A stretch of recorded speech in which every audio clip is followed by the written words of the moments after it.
In focus now, Senator Tom Cotton, Republican, member of Senate Judiciary and Armed Services Committees, is here with me down the stretch. So first of all, what do you make of these latest power rankings shifting over to the GOP? Just slightly, but it's happening. Doesn't count Democrats out completely, but what's going on in your estimation? Well, Harris, it's not surprising that more Americans are repudiating Joe Biden and the Washington Democrats' agenda. You just look at the headlines. Inflation continues to run very high. The stock market has fallen precipitously over the last year and a half. More crime on the streets across America. We have a drug epidemic unlike anything this country has ever seen. I was on the campaign trail yesterday in Pennsylvania with Dr. Oz. We visited a natural gas pad in western Pennsylvania. That natural gas provides thousands of good, high-paying jobs to hardworking Pennsylvanians and Ohioans. It also provides low-cost energy to America. It helps America support our allies around the world who'd rather get American gas rather than Russian gas. And it's good for our environment because it's so clean burning as opposed to, say, foreign coal. Yet John Fetterman and Joe Biden and the Democrats would ban the techniques that we have to get that gas out of the ground. That's why Democrats are losing in the polls. That's why they're going to lose badly in 3 weeks. I don't know how much time John Fetterman has to focus on that with the crime that's just out of control, particularly in Philadelphia. I wholeheartedly mean that. He might have been part of the problem with words like show the criminals mercy. So that's a big way to go. And now you got energy mixed in too. Inflation. And it gets mentioned every conversation. You mentioned it a few moments ago. A few days ago, President Biden said there may be a chance of a slight recession, but maybe just slight. Well, Bloomberg out with a new projection. There is a 100% chance of a recession in the next year, given the decade's high inflation, Fed interest hikes, and tense political climate. The economy, of course, we know the senator is top of mind for voters. A New York Times poll shows concern over economic issues have jumped to 44% from 36% a few weeks ago in summer. Americans also are weary when it comes to the president's performance on those top issues. New Fox polling puts Biden's inflation approval at just 29%.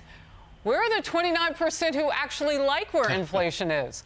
The White House doing pretty much anything they can, they say, to defend him. Let's watch together. If President Biden's top domestic priority is inflation, why doesn't he have more to show for it? So he's been very clear about making that his #1 economic priority. And he's done the work with congressional Democrats. But who exactly thinks the president is doing a good job on inflation? We understand that there are challenges that are in front of us here in this country. That is why the president has taken action to lower costs. Republicans in Congress refuse.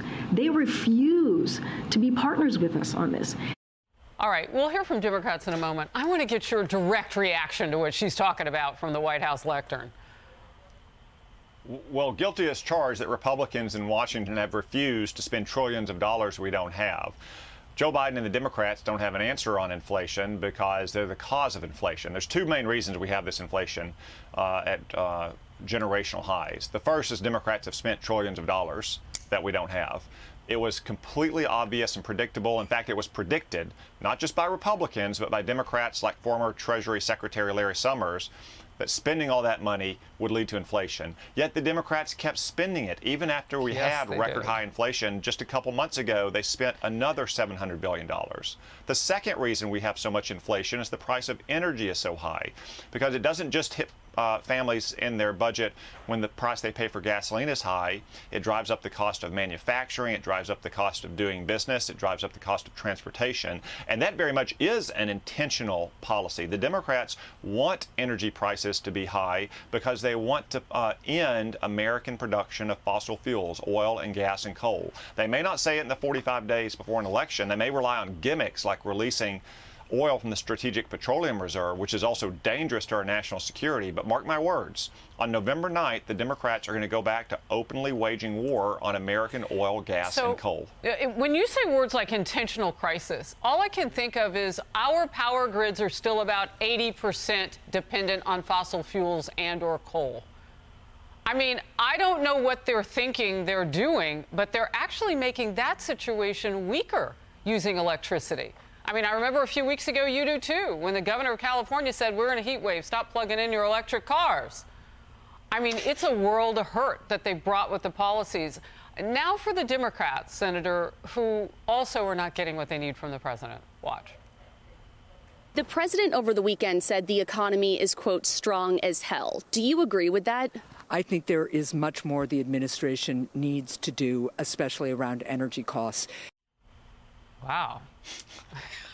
Oh, boy, that's like losing a relative, Hassan. And you say what to that? Yeah.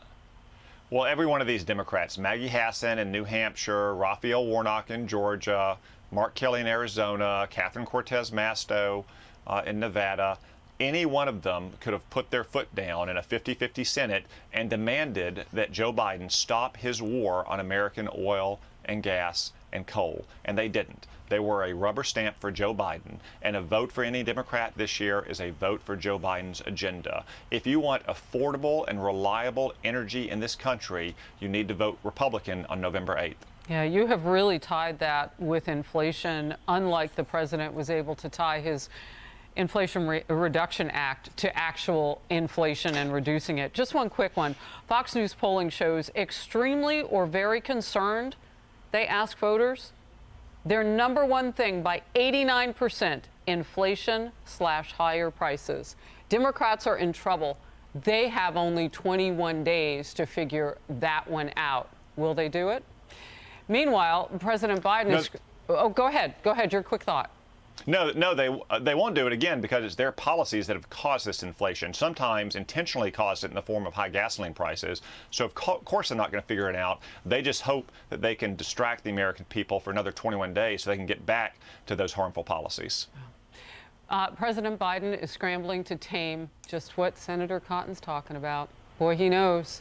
It's the gas prices. They got to get their arms around this in 21 days. The administration now reportedly plans to release that 10 million to 15 million barrels of oil from the strategic reserves. Now, they've already done this to the point where we're lower than we have been, the lowest level in nearly 4 decades. The average price of a gallon of regular unleaded today, $3.87. That's up 55 cents over last year. And it's only going up day by day, week by week now, because there's so much pressure, right? And it's getting colder.